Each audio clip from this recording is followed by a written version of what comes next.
लक्षण होता है सबसे पहला तो मंडल बनना, मतलब वहाँ पर हमें पैचेस मिलते हैं। उसमें बस अगर हम किसी और स्किन डिसऑर्डर से अगर इसको डिफरेंशिएट करने जाएं, बिकॉज डिफरेंशियल डायग्नोसिस भी हमें देखना होता है, तो मोस्टली विटिलिगो की जो लीजन्स हैं उनमें कोई सिक्रीशन नहीं होता, अपरिस्रावी होते हैं ये। बाकी कुष्ठ में हमें स्राव कोई ना कोई मिल जाता है। ठीक है, तो अगर हम वातज प्रेजेंस ज्यादा देखेंगे तो आपको स्किन वहाँ पे ड्राई मिलेगी। अगर आपको पित्त डोमिनेंस दिखेगी वहाँ पर तो आपको वहाँ दाह मिलेगा। और अगर कफज देखेंगे तो वहाँ पर स्किन बहुत थिक और बहुत ग्लॉसी सी स्किन मिलेगी, वाइट, एकदम चटक वाइट। बहुत बार पेशेंट्स बोलते हैं कि मैम हमारे पैच उन लोगों के साथ तरह नहीं दिख रहे, तो उन्हें समझाना पड़ता है कि आपके पैच थोड़े डिफरेंट है, उनके पैच थोड़े डिफरेंट है। विटिलिगो के पैचेस सारे सेम नहीं दिखते हैं। स्टेज के अकॉर्डिंग भी आपको जो प्रेजेंटेशन है वो अलग अलग मिलती है।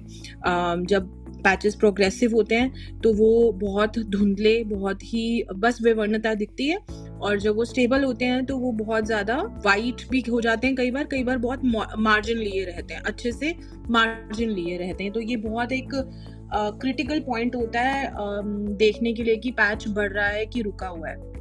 ये हम स्ट्रेस मैनेजमेंट में जरूर बात करेंगे कि पेशेंट को कभी भी ऐसा नहीं लगता है कि उसका पैच ठीक हो रहा है, वो कभी भी हैप्पी नहीं होते हैं। विटिलिगो पेशेंट इतने डरे हुए होते हैं कि उनको ये लगता है कि ये तो हमेशा बढ़ ही रहा है। That is also very very important कि हम पेशेंट की स्ट्रेस काउंसलिंग बहुत करें, बिकॉज और अगर हमें उसको स्टेज एक्सप्लेन करनी नहीं आएगी तो पेशेंट कभी भी रिलैक्स नहीं फील करेगा, वो ट्रीटमेंट कंटिन्यू भी नहीं करेगा।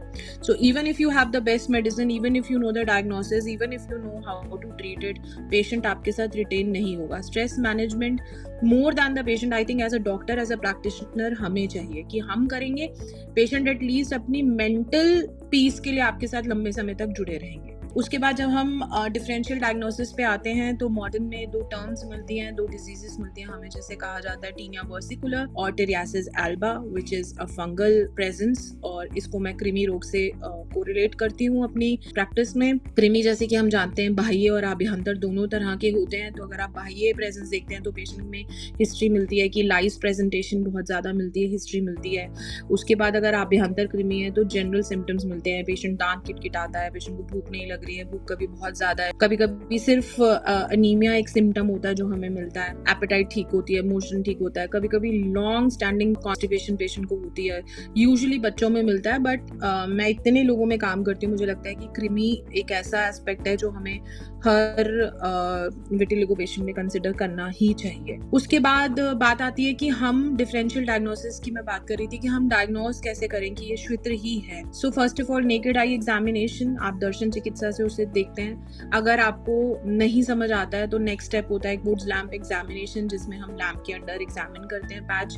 टीनिया और टेरियासिस जो है वो अलग दिखते हैं और फंगल, विच मीन्स फंगल अलग दिखता है, और जो विटिलिगो है वो बिल्कुल स्टार्क वाइट दिखता है। कभी कभी स्किन पे कुछ नहीं दिखता बट लैम्प के अंडर हमें पैच दिखता है।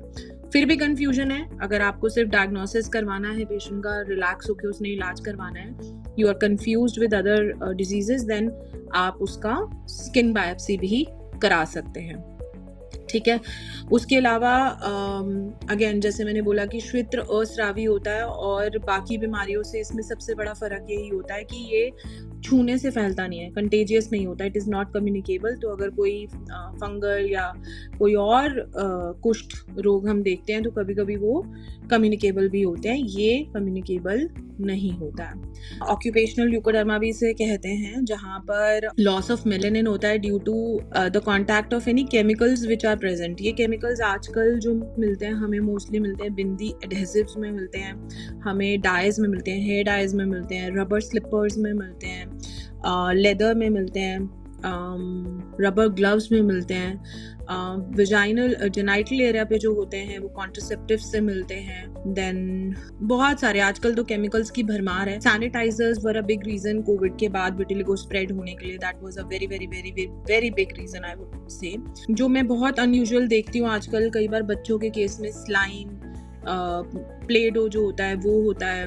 देन मेकअप प्रोडक्ट्स लोगों के लिए, लिपस्टिक्स, लिप विटिलिगो जो होता है उस पर लिपस्टिक्स, टूथपेस्ट, इंजरी, एक टर्म आती है कॉर्नर फिनोमिनन, कॉर्नराइजेशन, जहाँ लिखा जाता है वो होता है कि चोट लगी और वहाँ पर दाग हुए, तो you have to give instructions to the patient, specially बच्चे, कि उनको चोट ना लगे।